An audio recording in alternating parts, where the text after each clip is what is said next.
कहानी का शीर्षक है वज्र कंकड़। धुन का पक्का विक्रमादित्य पुनः पेड़ के पास गया, पेड़ से शव को उतारा और उसे अपने कंधे पर डाल लिया। फिर यथावत शमशान की ओर तीव्र गति से बढ़ने लगा।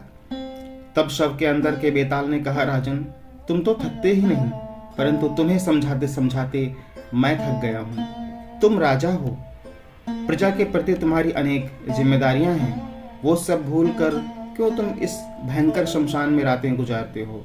कार्य सिद्धि के लिए तुम जो परिश्रम कर रहे हो, उसकी प्रशंसा किए बिना मैं तो नहीं रह सकता। पर संसार में कुछ ऐसे लोग हैं जो अनायास ही कार्य साध लेते हैं। आदित्य भी एक ऐसा ही युवक था जिसने अनेक कष्टों का सामना किया, मानसिक यातनाएं सही, और यद्यपि वह अंत में अपने लक्ष्य को प्राप्त करने में सफल रहा, परंतु ऐन मौके पर उसने फल को ठुकरा दिया, उसे अपने हाथ से फिसल जाने दिया।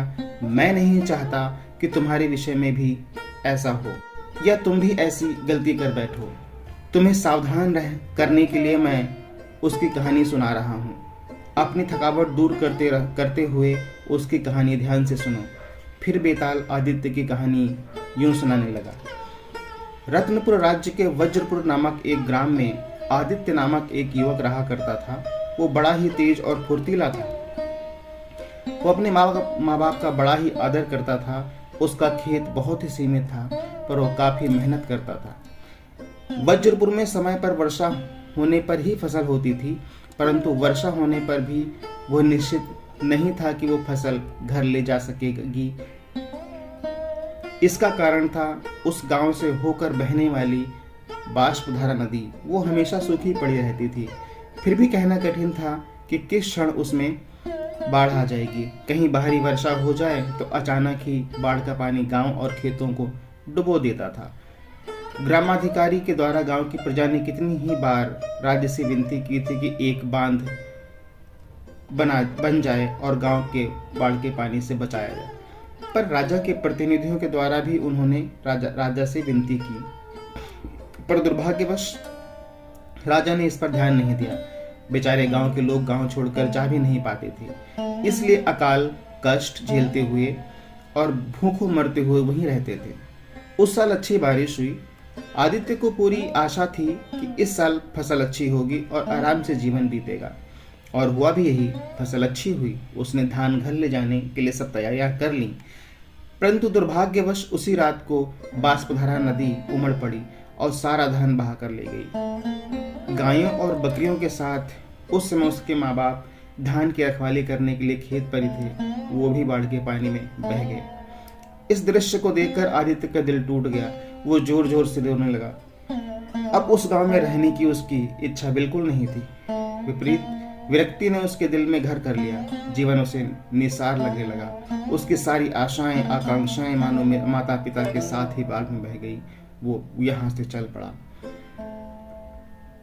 अन्य मनस्क होकर वह 2 दिनों तक चलता रहा। उसे खुद मालूम नहीं था कि वो कहाँ जा रहा है, उसे कहाँ जाना है। तीसरे दिन बरगद के पेड़ के नीचे थोड़ी देर तक विश्राम करने के बाद जब वो निकलने ही वाला था कि उसने एक झाड़ी में कुछ चमकती हुई चीज देखी। उसने उसे झाड़ी से निकाल कर देखा। वो एक वज्र कंकड़ था। उस पर राजमुद्रिका भी थी। उसे उसने कपड़ों में छुपा लिया। उस दिन की शाम तक राजधानी की सीमा पर स्थित शशांकपुर नामक शहर में पहुंचा। वहां एक राजप्रतिनिधि घोषणा कर रहा था, लोगों को यह आखिरी चेतावनी है, महाराज की राज्य मुद्रिका लौटाई न गई तो फांसी की सजा सुनाई जाएगी। कल तक राज मुद्रिका राजा को सौंपिए और पुरस्कार पाइए। आदित्य ने वहां के लोगों से तत्संबंधी विवरण जानना चाहा। उसे तब मालूम हुआ कि राजा का वज्र कंकड़ गायब है।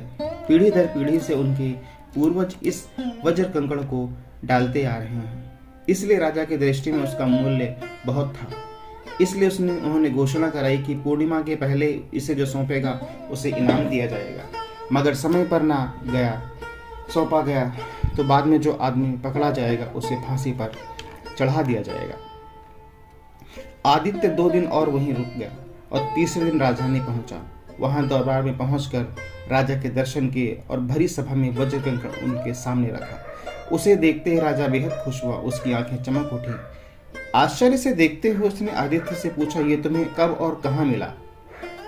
3 दिन पहले शशांकपुर के निकट एक झाड़ी में मुझे मिला, आदित्य ने कहा। तो उसी दिन मेरे सुपुर्द क्यों नहीं किया? तुम्हें इनाम मिल जाता, राजा ने पूछा। आदित्य चुपचाप खड़ा रहा। क्या जानते हो, पूर्णिमा के बाद जो कंकड़ ला कर देगा उसे क्या सजा सुनाई जाएगी? कड़वे स्वर में राजा ने कहा। हाँ, सर हिलाते हुए आदित्य ने कहा।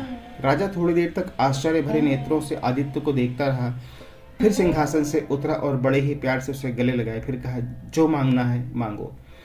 आदित्य ने राजा को प्रणाम करते हुए कहा, महाराज, आपके राज्य के दक्षिणाग्र में स्थित वज्रपुर गांव का निवासी हूँ मैं। उस गांव की जनता बाष्पधारा नदी की वजह से दुखी है। उन सब ने कई बार नदी में बांध बनवाने के लिए आपसे विनती की, लेकिन उनका दुख दर्द आपके राज्य के अधिकारियों द्वारा आप तक पहुंचाया नहीं गया। आज तक उस अभागे गांव के लिए आपकी ओर से कुछ भी नहीं किया जा सका। फिर उसने अपनी आप बीती सुनाते हुए कहा कि कैसे बाढ़ में सारे परिवार और अनाथ के बह जाने से वो विक्षिप्त होकर लक्ष्यहीन सा घर से निकल पड़ा और राजा के दरबार में आ पहुंचा। आपके राज्य का नागरिक होने के नाते अब मैंने अपना कर्तव्य निभाया है। राजा होने के नाते आपका फर्ज है बांध बनवाना। मुझे जाने की अनुमति दीजिए। बेताल ने कहानी सुनाने के बाद राजा विक्रमा से कहा, राजा ने कंकड़ को लौटाने के लिए जो अवधि तय की थी, उसके बाद ही आदित्य ने कंकड़ राजा को सौंपा। ये उसके लिए सो अवसर था। वो कुछ ही मांग सकता था, लेकिन उसने बांध बनवाने व गांव के लोगों को सुविधाएं प्रदान करने की ही अभ्यर्थना की। जानबूझकर उसने अवसर अपने हाथ से फिसल जाने दिया। क्यों?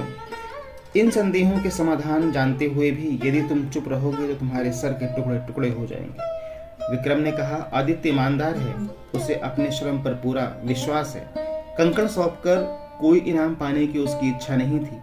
इसी कारण राजा के निर्णय अवधि के बाद ही कंकड़ सौंपने गया।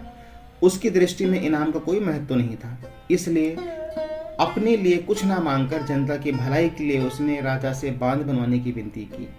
ये इस बात का गवाह है कि अपने गांव को, अपने जन्म स्थान को कितना चाहता है और उसमें उपकार बुद्धि कितनी भरी पड़ी है। राजा के मौन भंग में सफल बेताल सब सहित गायब हो गया और फिर से पेड़ पर जा बैठा। कहानी पसंद आई हो तो प्लीज़ लाइक शेयर ज़रूर कीजिएगा। वीडियो देखने के लिए धन्यवाद। जय हिंद, जय भारत।